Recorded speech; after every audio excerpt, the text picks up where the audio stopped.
Hi there, this is Jessica Moose, and because of our schools being out until January 9th, I had intentions on videoing me trying to teach this to my kids, 7 and 4. However, we had a flood yesterday in our home, which I don't know if you can see up there on the ceiling where it's come through. And then I went to get my laptop today, and it is still in repair, and they're still repairing it. So I figured I'd go ahead and just do a quick video on what my intentions were for the lesson plan.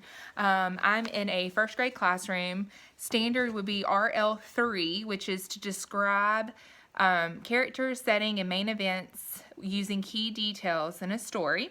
And the lesson plan I had was Goldilocks and the Three Bears, looking at setting, characters, and events. Again, this would be reading fiction, so it would be touching on fiction comprehensions, retelling fiction stories, character setting and events in fiction text, and we could actually touch on some of the making predictions in fiction text. So my original plan was to come in with the students, have them come over my introduction, 5 minutes. We would do an interactive story, and as we go through the story, I would pause on the front cover, invite the students to describe where the house is, who's by the house, what are the bears and little girls doing. Again, this is going to be able to let them look at each individual character as well as the setting and what events are taking place. In the lesson, I would focus on, letting them know, look, you're describing the setting, you're describing the characters, and the events in the story. Every good story needs this. So that introduction will last about 5 minutes, and then I would go into 10 minutes of going forward with this story, pausing again to discuss story elements, by asking the students if the story would be as good if it were about Goldilocks and Three Rocks. Again, this is going to help them dig deeper and look at the characters. So instead of the three bears, if we had three rocks, how would that be different? We would, of course, explain interesting characters make stories fun and exciting. I would be able to ask students if the story would change if the setting were different. So again, that's going to help the kids look at the setting and how it can make an impact on a story. We would discuss the events in the story, asking the students if the story would be better or worse if Goldilocks never even showed up. What would happen? With applying all of this, we would help the students understand that without Goldilocks, the story would have been boring. When the story's finished, I would then go get the large chart paper to create a chart using the 3 columns where we would be labeling characters who, setting where, and events what happened. I would ask the students to list who was in the story. We would be explaining that the characters are who the story is all about. I had planned to write the names of the characters in large bold colors and draw simple pictures with the names if possible. This would help some of those students who may not be as ahead as some of mine that do know how to spell phonetically and all, so they could actually just draw images of the characters if that would be helpful. We would explain that the setting is where and when the story happened, explain that the events are important things that happened in a story, and breaking this part down into events that happened for beginning, middle, and end. And then I had parts of a story song video that would be up on our Elmo board, which is like an interactive whiteboard. We would listen and sing along with the students because it would be just one of those fun auditory learner songs about beginning, middle, and end. And then we would actually go into the guided practice. I would give each student 3 note cards and a marker. They would label their cards with a big C for character, big S for setting, and big E for the event.